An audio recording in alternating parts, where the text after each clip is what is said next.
Эта зима для коммунальных служб республики стала настоящим испытанием. Аномальные осадки и непостоянная температура, вплоть до плюсовых значений, привели к утяжелению и уплотнению снежных масс. Сейчас ходить под крышами, с краев которых свисают снежные шапки и торчат ледяные шпили, вдвойне опасно, поэтому очищать их нужно без промедления.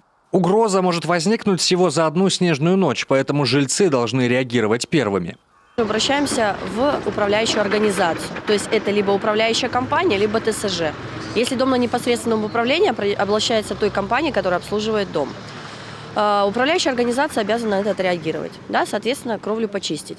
И в основном, надо признать, так и происходит, даже без сообщения от жильцов. Но есть и курьезные случаи. Так, в Ухте жители города атаковали единую диспетчерскую службу. Причем иногда люди звонят напрямую с требованием почистить крышу по тому или иному адресу. Видимо, не все понимают, что служба выполняет лишь координирующую функцию. Управление по делам ГУЧС не является подрядной организацией, которая занимается очисткой крыш. Наша задача – это передать оперативную информацию в соответствующие организации, которые отвечают за это, ну и производить контроль.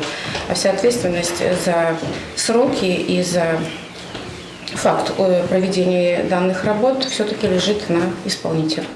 Для ухтинцев, к слову, уже второй год существует группа в соцсети под названием «Чистая крыша». Туда можно выложить фото нечищенных крыш с указанием адресов. Если же управляющая организация почему-то не реагирует, а снежная корона на доме все растет, обращаться нужно в администрацию города.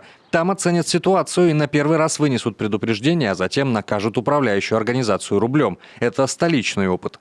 Мы выезжаем, проверяем. Если факт установлен ненадлежащего содержания территории и кровли, мы составляем акт выявления и, соответственно, необходимые все материалы уже готовятся с протоколом, направляются в административную комиссию при администрации города. Если должностное лицо мы привлекаем юридического лица, то значит от 10 тысяч штраф, если юридическое лицо, то от 100 тысяч штраф. В целом сейчас в Сыктывкаре очистка кровель идет в плановом режиме. По закону чисто должно быть над тротуарами, дворовыми проездами, пешеходными зонами и придомовыми территориями. Причем жильцы активно указывают на проблемные места, особенно в старых домах. А вот самая сильная головная боль, если не сказать мигрень коммунальщиков – автовладельцы, которые не реагируют на оповещения о предстоящей уборке или вывозе снега. Если вы ставите машину возле дома, поднимите голову и посмотрите. Над вами снег, над вами лед. Вы знаете, что эти дома старенькие, там чердачная разводка. И в любую минуту, если снег начинает таять, падает снег. Вы сегодня поставили машину, мы не очистили снег, а завтра будет идти ваш ребенок, и, не дай бог, на него упадет снег. Уборка кровель домов, как бы банально это ни звучало, зона общей ответственности всех. И жильцов вашего дома, и управляющих компаний, и автомобилистов, и контролирующего органа в лице администрации. Ну и личные, разумеется. Напомнить коммунальщикам о свисающем с крыши сугробе уж всяко лучше и проще, чем пробегать под ним, скрестив пальцы.